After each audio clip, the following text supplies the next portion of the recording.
My name is Ariana. I am 27 years old, and I once stood in a doorway listening to my boyfriend rehearse exactly how I would beg him not to leave. He stood there laughing with his other girlfriend and her best friend who held up a phone to film.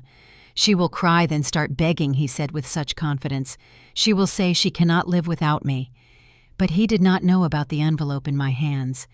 I did not cry. I did not beg. I just handed it over and watched his world collapse. Before I tell you what was inside that envelope, let me know where you are watching from today. Drop your location in the comments below. If you have ever been underestimated by someone who thought they knew exactly how you would react, hit that like button. And make sure you subscribe because this story ends very differently than he expected. I grew up in Austin, Texas, in a modest house on a quiet street where neighbors knew each other by name and Sunday mornings smelled like fresh coffee and pancakes. My parents divorced when I was 12 years old, and that single event shaped everything about who I would become.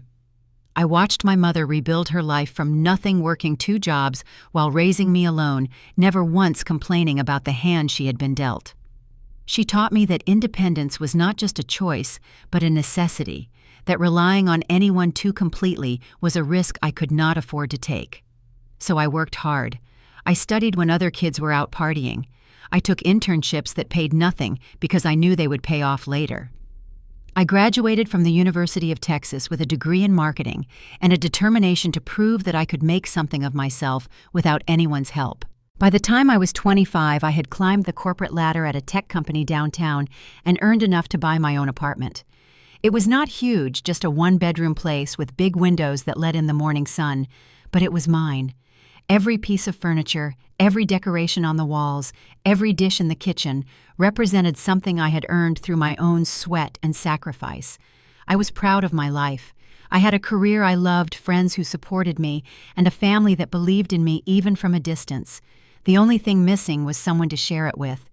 I had dated here and there, but nothing serious. I was cautious with my heart, maybe too cautious. I had seen what happened when my mother gave hers to the wrong person, and I was determined not to repeat her mistakes. Then I met Derek. It was at a networking event for young professionals, one of those awkward gatherings where everyone exchanges business cards and pretends to be more successful than they actually are. I was standing by the bar, nursing a glass of wine and counting the minutes until I could politely leave when he approached me.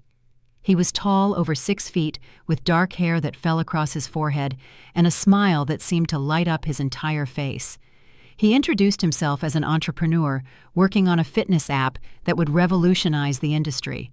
The way he talked about his dreams with such passion and conviction made me lean in closer despite myself. "You are different from other women I meet at these things," he said, his eyes never leaving mine. "You actually seem real, not trying to impress anyone." I laughed and told him I was terrible at pretending to be someone I was not.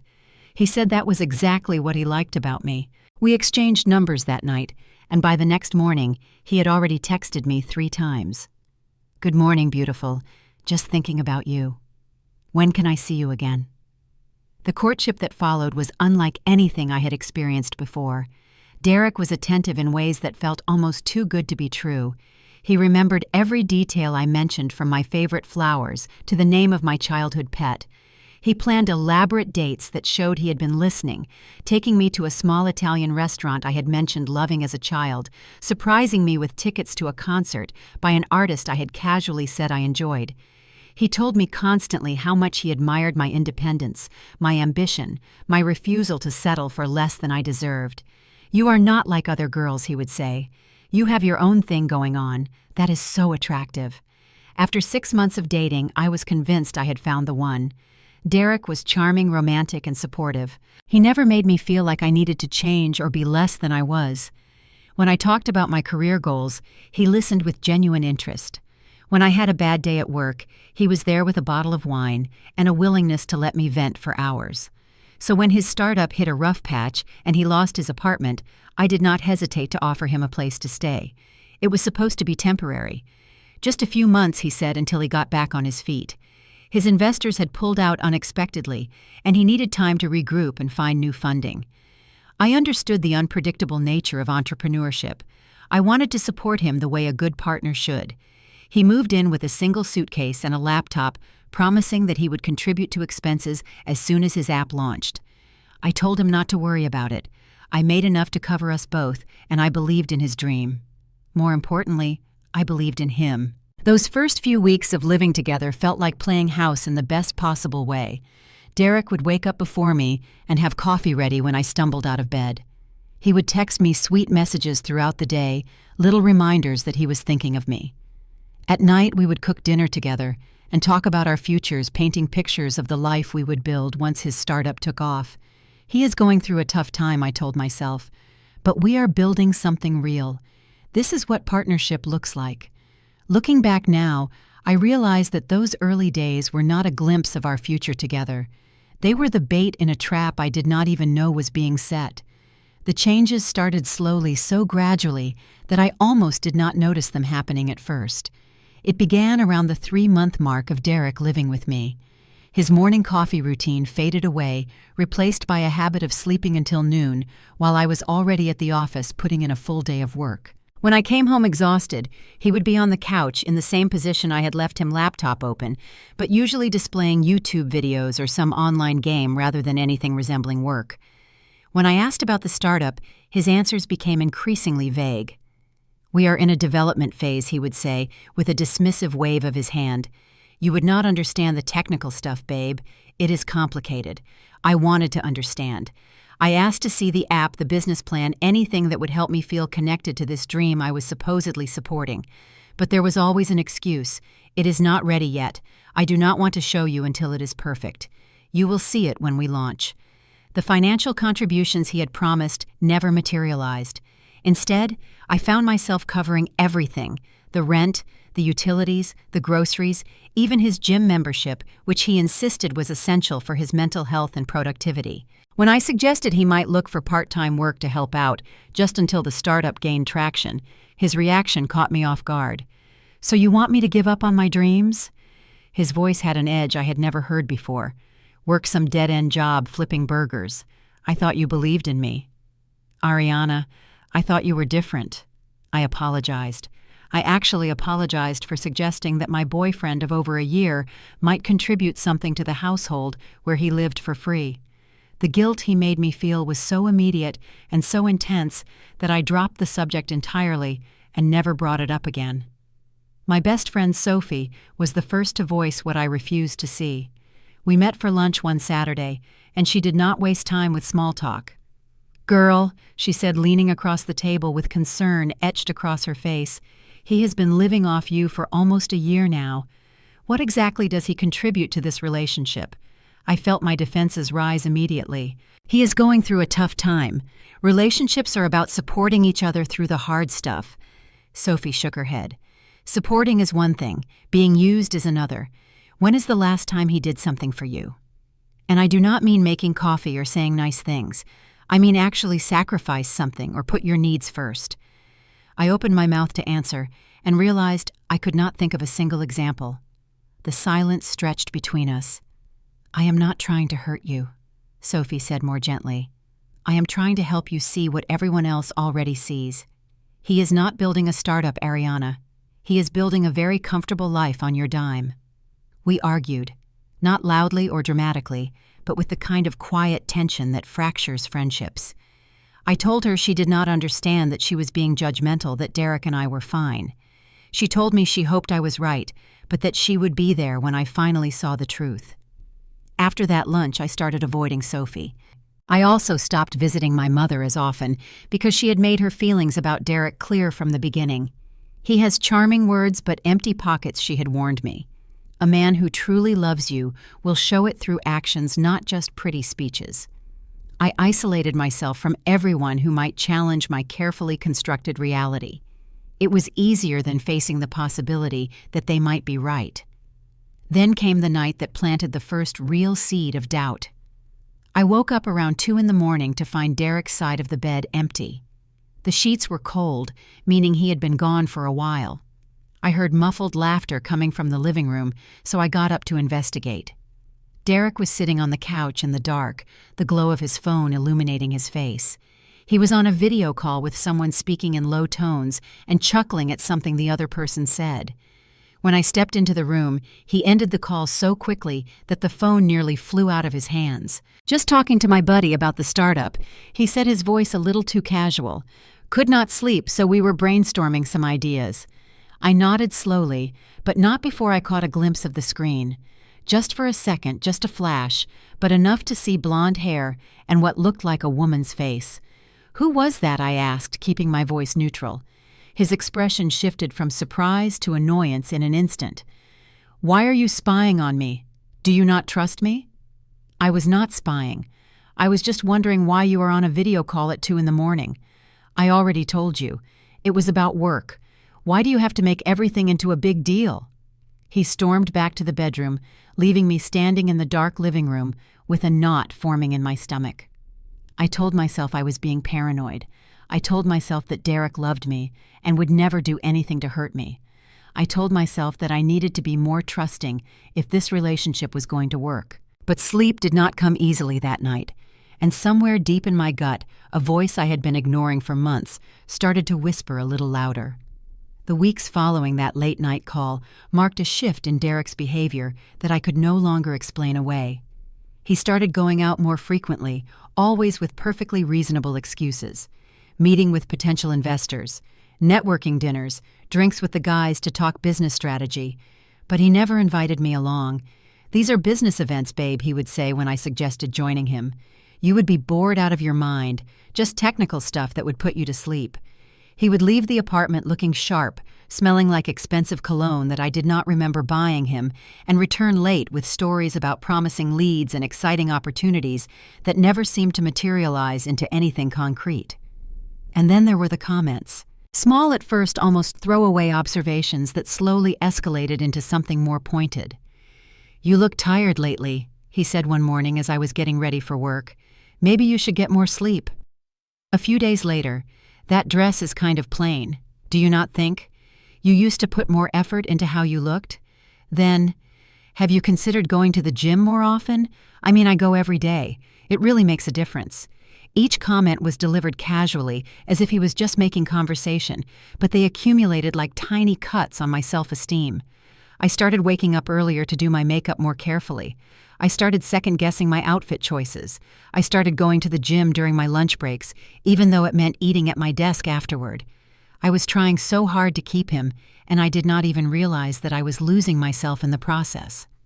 The morning everything changed started like any other. Derek was in the shower, and I was gathering my things for work when his phone buzzed on the nightstand. I had no intention of looking at it. Despite my suspicions, I still wanted to believe that my trust in him was justified. But the phone kept buzzing. Message after message, the screen lighting up with each notification. And the name that appeared made my heart stop. Brittany with a heart emoji. "Last night was amazing. I cannot wait to see you again tonight. When are you going to dump that boring girlfriend of yours?" My hands were shaking as I picked up the phone.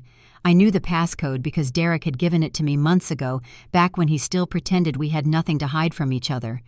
What I found in those messages destroyed every illusion I had been clinging to. Hundreds of texts going back 4 months, photos I wished I could unsee, declarations of love that should have been meant for me. Derek called Brittany his real love. He called me the ATM. "She pays for everything," he had written. "I am just staying until I find something better. She thinks I am working on a startup. Can you believe how naive she is?" Brittany's responses were just as damning. She knew about me. She knew exactly what Derek was doing, and she thought it was hilarious. I read message after message, each one more painful than the last. I learned that they had met at a clothing store where Brittany worked as a sales associate. He had gone there to buy a present. For her. With my money. I found photos of jewelry designer bags, fancy dinners at restaurants I had never been to. I checked my credit card statement and found charges I did not recognize, thousands of dollars worth of gifts for another woman while I worked overtime to pay our bills. The shower turned off. I heard Derek moving around in the bathroom. I had maybe 2 minutes before he came out. In those 2 minutes, I made a decision that would change everything. I put the phone back exactly where I found it. I finished getting ready for work as if nothing had happened. When Derek emerged from the bathroom, I kissed his cheek and told him to have a good day. He had no idea that the woman walking out that door was not the same naive girlfriend he had been playing for a fool. She was someone new, someone who had just discovered the truth and was already planning what to do with it. If I confronted him right then, he would deny everything. He would gaslight me, turn it around, make me feel crazy for snooping through his phone. He would delete the evidence and spin some story about Brittany being a business contact or a crazy stalker making things up. I was not going to give him that chance. I needed proof. I needed a plan. And most importantly, I needed to take back control of a situation where I had unknowingly been a victim for far too long. I drove to work that morning in a daze, my mind racing through everything I had just discovered, while my body operated on autopilot through traffic. Once I reached the office, I went straight to the bathroom, locked myself in a stall, and let the tears finally come. Not tears of heartbreak, though that would come later. These were tears of rage and humiliation. I had been played. I had supported and loved and trusted someone who saw me as nothing more than a meal ticket. But self-pity was a luxury I could not afford. When the tears dried up, I splashed water on my face, fixed my makeup, and made a decision. I was going to handle this my way, strategically, decisively, and without giving Derek any opportunity to wiggle out of consequences. The first call I made was to Sophie. She answered on the second ring, clearly surprised to hear from me after weeks of distance. Before she could say anything, I cut her off. "You were right, about everything. I need your help." There was a long pause, and then Sophie said the only thing that mattered. "Tell me everything." I told her. All of it. The messages, the other woman, the credit card charges, the months of lies. When I finished, she was silent for a moment before speaking. "What do you want to do?" "I want to make sure he cannot twist this into me being the crazy girlfriend. I want evidence he cannot deny. I want my dignity back." "Then we plan this carefully," Sophie said, her voice hardening with purpose. "And I am with you every step of the way." Over the next few days, I became a spy in my own home. Every time Derek took a shower, I screenshotted his messages with Brittany and sent them to my email. Every time he fell asleep, I photographed the conversations that proved his betrayal. I documented dates and times, cross-referenced them with his excuses about where he had been. I also pulled 3 months of credit card statements and highlighted every charge I did not recognize. The jewelry store where he bought Brittany a pair of diamond earrings for $1,200. The designer boutique where he purchased an $800 handbag. Dinner after dinner at upscale restaurants while I sat at home eating takeout, convinced he was meeting with investors. The total came to over $5,000. $5,000 of my money spent on another woman while he lived rent-free in my apartment and criticized how tired I looked. I made an appointment with a lawyer named Ms. Dawson, who specialized in tenant disputes and fraud cases. She reviewed everything I had gathered with a growing look of disgust. "Since this is your apartment and he is not on the lease, you have every right to ask him to leave," she explained. "Texas law requires you to give proper notice, usually 30 days for someone who has been residing in the property. What about the credit card charges?" She leaned back in her chair.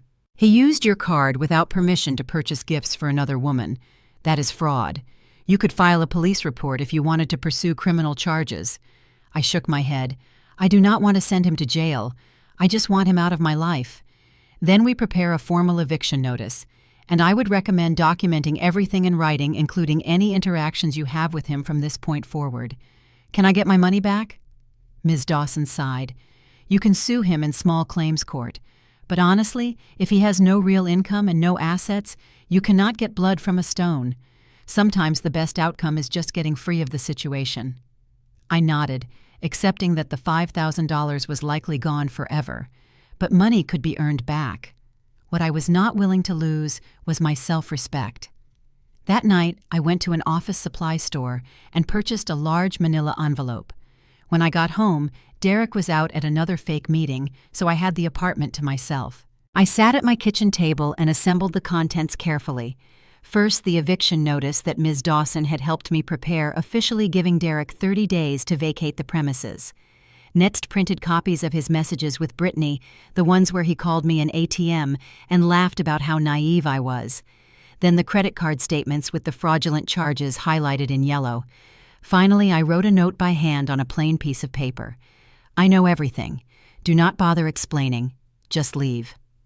I sealed the envelope and hid it in my purse. Then I called a locksmith and scheduled an appointment to change the locks, timing it for the day I planned to hand over the envelope. All that remained was waiting for the right moment. I did not have to wait long. A few nights later, I overheard Derek on another late-night call, this time with Brittany. This weekend, he was saying, his voice cocky and self-assured, "I am going to do it. I have the whole speech planned out." Brittany's tinny voice came through the speaker. "Oh my God, really? This is so exciting. She is going to cry so hard. It will be hilarious." "And I am going to film it, right?" Brittany asked eagerly. "We can post it online." Derek laughed. "Her face is going to be priceless. Trust me, she is obsessed with me. She will say she cannot live without me. Probably promise to change, do anything I want. What are you going to say? I am just going to laugh and walk out. With you waiting outside, it is going to be epic." I stood outside the bedroom door listening to every word. My heart was pounding, but not with hurt, with anticipation. He wanted to humiliate me publicly. He wanted to record my supposed breakdown and share it with the world. Fine, I thought. Let us see who ends up humiliated. Saturday morning arrived with clear skies and warm sunshine, completely at odds with the storm that was about to unfold inside my apartment. I woke up before Derek, giving myself time to prepare. I took a long shower, styled my hair carefully, and chose my favorite outfit, the one that always made me feel confident and powerful. When I looked at myself in the mirror, I barely recognized the woman staring back. She was calm. She was ready. She was done being anyone's victim. Derek was still asleep when I finished getting dressed. I made coffee and waited at the kitchen table, the manila envelope tucked safely in my purse. When he finally stumbled out of the bedroom around 11, yawning and scratching his stomach, he seemed surprised to see me sitting there. "Good morning, babe. You are up early for a Saturday." I handed him a cup of coffee with a smile. Just felt like getting an early start. He took the cup and sipped it, eyeing me over the rim. "Hey, so I need to talk to you about something later. Important stuff." My pulse quickened, but I kept my expression neutral. "Sure, whenever you are ready." He nodded and wandered back toward the bedroom, probably to text Brittany about their plan. I pulled out my phone and sent a message to Sophie. "Today is the day. Come over in 2 hours. Use the spare key and wait in the bedroom." Her response was immediate. "I will be there. Stay strong, girl." The morning crept by slowly. Derek seemed more energetic than usual, which I now understood was anticipation for his big performance. He took an extra long shower. He styled his hair with more product than normal. He even changed his shirt twice, settling on a crisp button-down that I had bought him for his birthday. Around 2 in the afternoon, the doorbell rang. Derek practically sprinted to answer it. Standing in the doorway was Brittany, a petite blonde with too much makeup and a smile that did not reach her eyes. Behind her was another woman I did not recognize, tall and lanky, with a phone already in her hand. Derek made introductions like this was a normal social call. "Ariana, this is Brittany, my business partner, and this is Kayla, her assistant. They are helping me with some marketing stuff for the app." Brittany extended her hand with exaggerated friendliness. "Nice to finally meet you." I shook it briefly, noting how her eyes swept over me with barely concealed disdain. "Same here." Derek clapped his hands together. "We need to have a quick meeting in the living room. Business stuff. Can you give us maybe 10 minutes? "Actually," I said, grabbing my purse, "I need to run down to my car real quick. Left something important there. I will be back in 10. "Perfect," Derek said, already turning away. I walked out the front door, but I did not go to my car.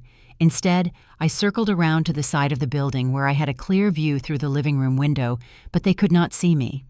Sophie had already slipped in through the back and was hiding in the bedroom with her phone ready to record. We had planned every detail. Through the window, I watched the scene unfold like a twisted theater production. Derek stood in the center of the living room, clearly enjoying being the center of attention.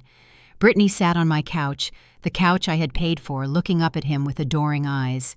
Kayla positioned herself in the corner, phone raised and recording.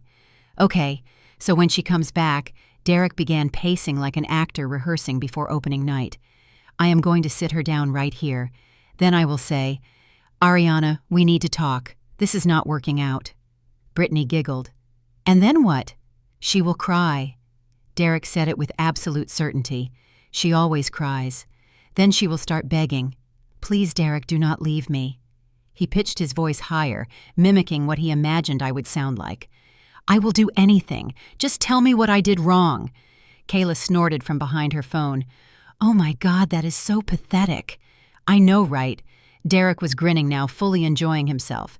She has no self-respect. None. She will probably say she cannot live without me. Promise to change, lose weight, whatever desperate thing she can think of. What are you going to say back? Brittany asked. Derek straightened his shoulders, clearly savoring the moment. I am going to say, it is over. I found someone better, someone who actually deserves me. He pointed dramatically at Brittany. Then I will gesture to you, babe, and we walk out together. Her face is going to be absolutely priceless. Make sure you get a close-up, Brittany instructed Kayla. This is going to go viral. Kayla agreed. I know, Derek said, his voice dripping with contempt. She is so naive. She never saw this coming.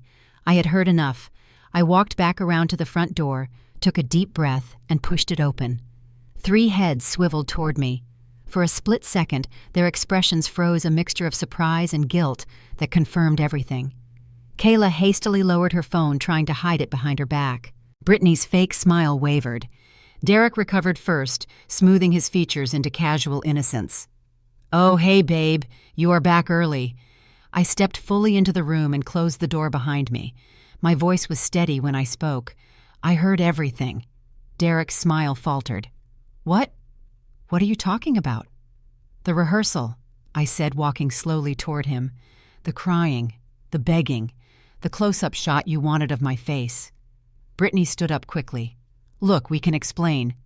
I raised my hand. Do not bother. I walked past Derek to where my purse sat on the side table. I reached inside and pulled out the manila envelope heavy with everything I had gathered over the past 2 weeks. I placed it on the coffee table directly in front of him.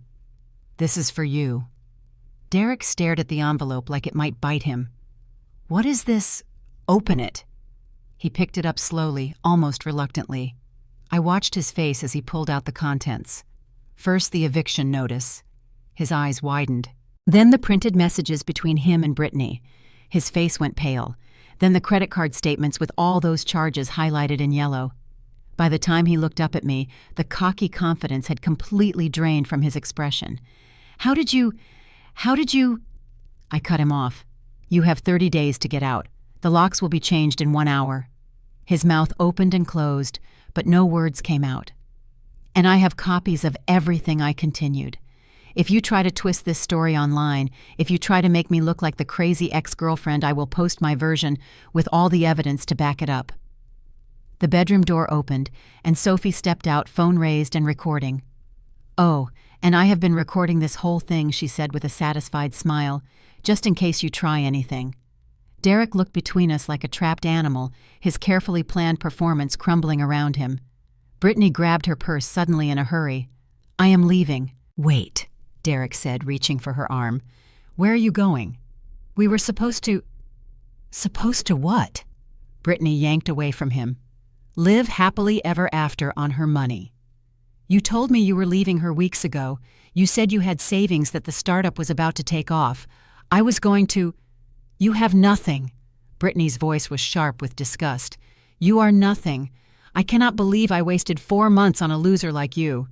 She headed for the door, pausing just long enough to glance back at me. For what it is worth, I did not know about the credit card thing. I met her eyes coldly. I do not care what you knew. Just leave. She left. Kayla had already disappeared at some point during the confrontation, slipping out without a word. And then it was just Derek standing in the middle of the living room he had been freeloading in for over a year, holding an envelope full of evidence of his own betrayal. He sank onto the couch, head dropping into his hands. What am I going to do now? I stood there watching him, waiting for some feeling to wash over me. Satisfaction, maybe. Anger. Even sadness for what we had once been, or what I had believed we were. But all I felt was emptiness.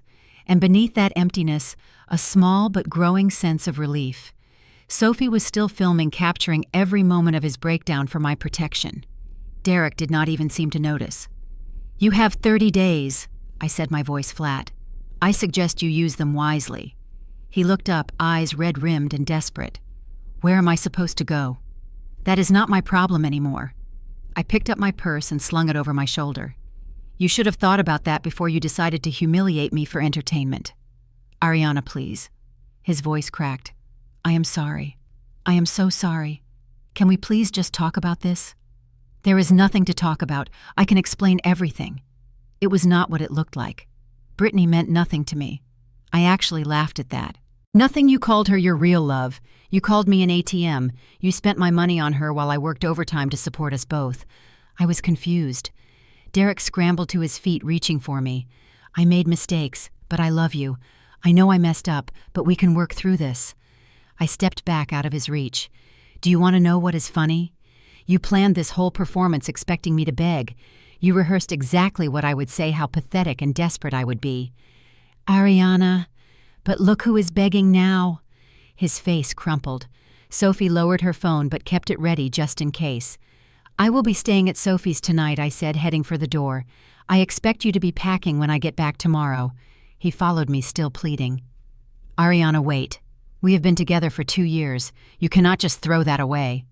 I stopped with my hand on the doorknob and turned to face him one last time. I did not throw anything away, Derek. You did. The moment you decided I was worth less than a woman you met at a clothing store. The moment you used my money to buy her gifts while you criticized how I looked and how tired I seemed. The moment you planned to record my pain and post it online for entertainment. He had no response to that. Because there was no response. Goodbye, Derek. I hope whatever you find next was worth losing me. I walked out and closed the door behind me. Sophie followed a moment later, and together we took the elevator down to the parking garage. Neither of us spoke until we were in her car pulling out onto the street. Then Sophie reached over and squeezed my hand. You were incredible in there. I did not feel incredible.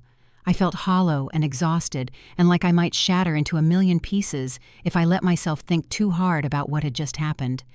But I also felt something else, something I had not felt in a very long time. Free. The days that followed were some of the hardest of my life. Derek tried everything to get me to change my mind. He called constantly until I blocked his number. He texted from other phones from email addresses I did not recognize, begging for another chance. He even showed up at my office once trying to get past security until they threatened to call the police. I did not respond to any of it. I had said everything I needed to say in that living room, and nothing he could offer would change what he had done. After 2 weeks, he finally moved out. I came home from work to find the apartment emptied of his belongings, his key left on the kitchen counter. No note, no final plea. Just silence. Sophie told me later that he had gone back to his mother's house in Oklahoma. His non-existent startup had obviously failed to materialize. Brittany had blocked him on every platform, and he had nothing left in Austin. A few days after he left, Derek posted a lengthy message on Facebook. The kind of rambling, self-pitying narrative where he painted himself as the victim of a cruel and heartless woman who had thrown him out without warning. Sophie commented on it before I even knew it existed. She posted a link to a compilation she had made screenshots of his messages with Brittany, the credit card charges, even some of the video footage from that final confrontation. The response was immediate and brutal. Hundreds of comments flooding in from people who saw through his lies. You got exactly what you deserved. Imagine rehearsing how to humiliate someone, then crying victim. She dodged a bullet. No, she dodged a whole magazine. Derek deleted the post within hours. Then he deactivated his account entirely. I never posted anything myself. I did not need to. The truth had spoken loudly enough on its own. Recovery is not a straight line. I learned that in the weeks and months following Derek's departure. Some days I felt strong and empowered, proud of how I had handled an impossible situation. Other days I could barely get out of bed, overwhelmed by shame and self-doubt. How did I let someone treat me like that for so long? I asked myself over and over. How did I not see the signs that were right in front of my face? Sophie was patient with my spiraling. She let me vent, let me cry, let me question every decision I had made in the past 2 years. But she also gently reminded me that being trusting was not the same as being stupid. He was a professional manipulator, she said one night over wine at her apartment. He targeted you specifically because you were successful and independent and looking for connection. That is not your fault. It is his. I started seeing a therapist, someone who specialized in helping people recover from emotionally abusive relationships. It was strange at first sitting in that quiet office and talking about feelings I had spent months suppressing. But slowly, painfully, I started to untangle the web of self-doubt Derek had woven around me. I learned to recognize the red flags I had ignored. The love bombing at the beginning, designed to make me feel special and hooked. The gradual erosion of my confidence through subtle criticism. The isolation from friends and family who might have opened my eyes. The financial exploitation hidden behind promises and excuses. I learned that none of it was my fault, but I also learned how to protect myself better in the future, how to trust my instincts when something felt wrong, how to maintain my independence even when I wanted to merge my life with someone else. Rebuilding took time. I redecorated my apartment, erasing every trace of Derek and replacing it with things that brought me joy. I reconnected with friends I had neglected, rebuilding relationships I had almost lost. I threw myself into my career with renewed focus and was rewarded with a promotion to Director of Marketing. I also learned to enjoy my own company again. Saturday mornings at the farmer's market, Sunday afternoon yoga classes, quiet evenings with a good book, and no one criticizing my choice of pajamas or asking what was for dinner. About a year after Derek left, I met someone new. His name was Patrick. He was an architect, quiet and thoughtful, the complete opposite of Derek's flashy charm. We met at a coffee shop when we both reached for the last blueberry scone, and he insisted I take it with a shy smile that made something flutter in my chest. We took things slowly. I was cautious, gun-shy from what I had been through. But Patrick was patient. He did not make grand promises or sweep me off my feet with elaborate gestures. Instead, he showed up consistently.